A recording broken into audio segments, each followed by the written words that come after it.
Hey, what's up, family? I wanted to do a video on if you're wondering why prices are going up everywhere, not just with gas, petroleum, diesel, and your everyday food prices from Little Debbie's to your fruits and vegetables to your meat products and everything else.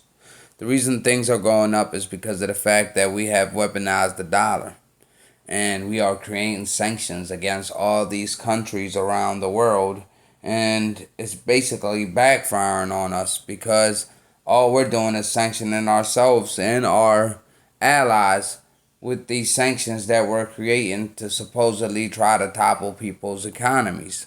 Now, what we had did by weaponizing the dollar is we had basically snatched all of Russia's trading money that they use to trade around the world, because trade around the world is done in the dollar. And Russia had over $300 billion that they was using for trade around the world. And we had supposedly snatched that money out of their account because we weaponized the dollar, which is supposed to stay neutral no matter what happens in the world. The dollar is supposed to stay neutral for all world trade, even though we had weaponized it against Cuba and Iran and other places before. But because Russia is such a huge and big superpower and we snatched so much money from them, it's creating a huge backlash. And all this is doing is basically messing the dollar up, and it's causing an inflation here in the United States, especially because of the fact of us doing that. It basically sped up them in the alliance of BRICS, and the fact that they accepted more countries that basically make up half of the world's population into BRICS. And they are using that to basically come up with an alternative for world trade against the dollar. And that is bad for us here as Americans, because the Biden administration is basically really messing up by weaponizing the dollar and by basically getting in the middle of this proxy war against Russia. Instead of basically being a world leader and try to squash it out and create some kind of peace and come to some kind of boundaries and some kind of neutralities, we try to lead Russia out. And I guess they feel like that is a thing to do against your competitor, but Russia really doesn't want war. Russia wants world trade, if anything, and they just want their boundaries to be respected.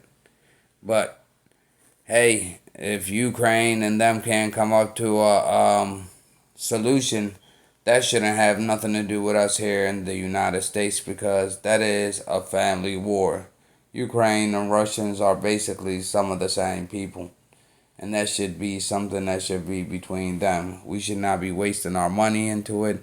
We should not be supporting it.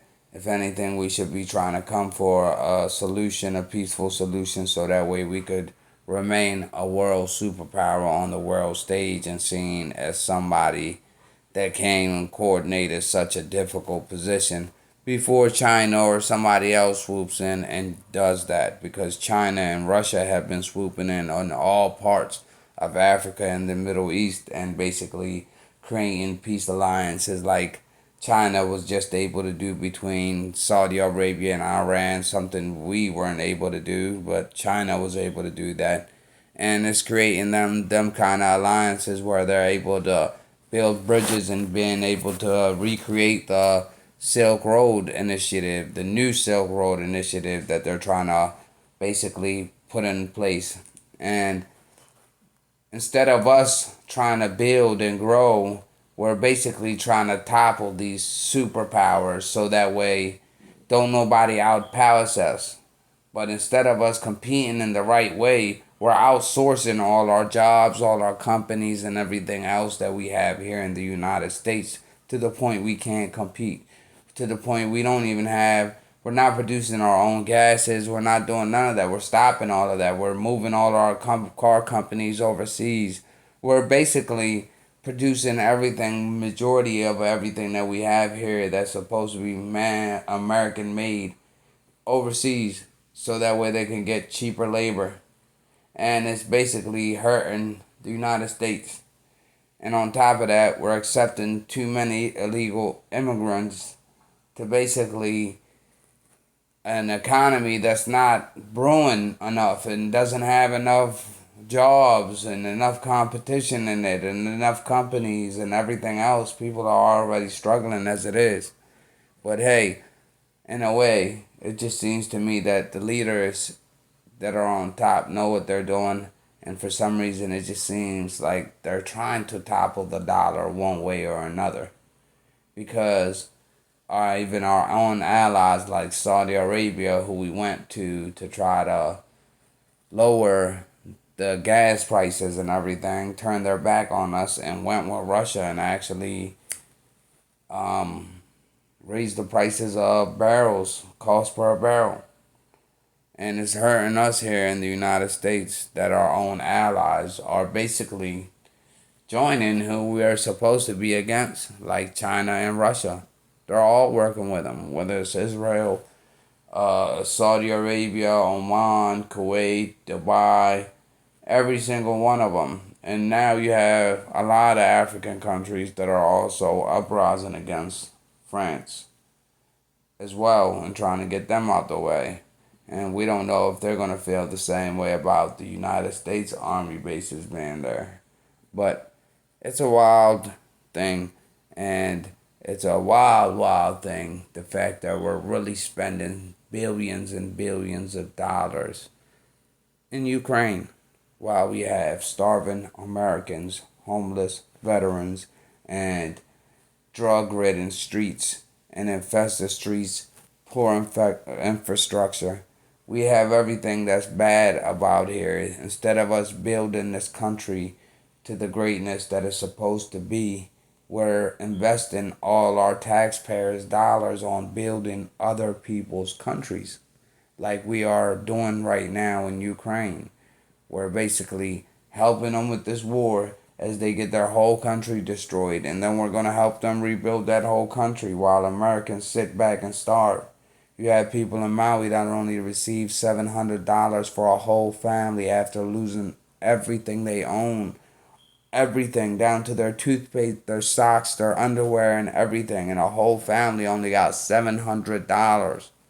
This man only gave them $1.9 million, while Ukraine were getting billions and billions of dollars. If it was broken down on how much each resident would get, it would be over $140,000 per each resident in Ukraine of how much money we have sent to Ukraine compared to how much we're investing here in the United States, whether it's into our infrastructure or anything else that we have going on. And it's sad. Sad that we have to live like this. And it's sad that they're really trying to crash the dollar because it's an alternative happening. And it's called BRICS: Brazil, Russia, Iran, China, and South Africa. And now they have 6 new other countries that have joined them. And they're supposed to make half of the world's population altogether. They have a lot of other applications of people that want to join BRICS. And a lot of these countries will eventually sell out their dollars, and it will cause an inflation here in the United States to where prices of goods will start going up slowly but surely. And I mean prices of goods and everything. So us Americans have to be aware of this and need to be awoke to what's really going on and try to save our own industry, our own economies, and really fight back against this woke, embarrassing ideology that's really embarrassing us on the world stage. And at the same time, it's toppling our economy, our dollar, and our government. They call it a democracy, but it's just everything is just seems so played out and so puppeteered and so controlled to be only one way, even though we have 2 different parties. At the end of the day, they somehow both vote the same. So, people, let me know what y'all think in the comment section about the fact that we have weaponized the dollar against Russia, to where we took all their money from their economy that they use for world trade, and basically took it from them, and basically took all their yachts and everything else that their top government officials own overseas and everything else like that. We just confiscated it. So all the other countries around the world are looking like, wow, what if I get into a war with my neighbor? Will the United States basically weaponize the dollar against me and basically snatch all my country's world GDP money that I use for world trade? And once they see that and they start fearing that, they're not going to feel so confident in trading in the dollar, because now they don't see it as neutral. They see it as something that can be weaponized against them if they don't get in line or follow the agenda that's being preached to them. And that's this woke agenda of follow as I do or else I'll sanction you. And this is causing to an alternative to the dollar. And I guess it could be a good thing and a bad thing, but for me, I love the United States, and I would hate for any of this to ever happen to us here, because it would cause an inflation that we could not afford.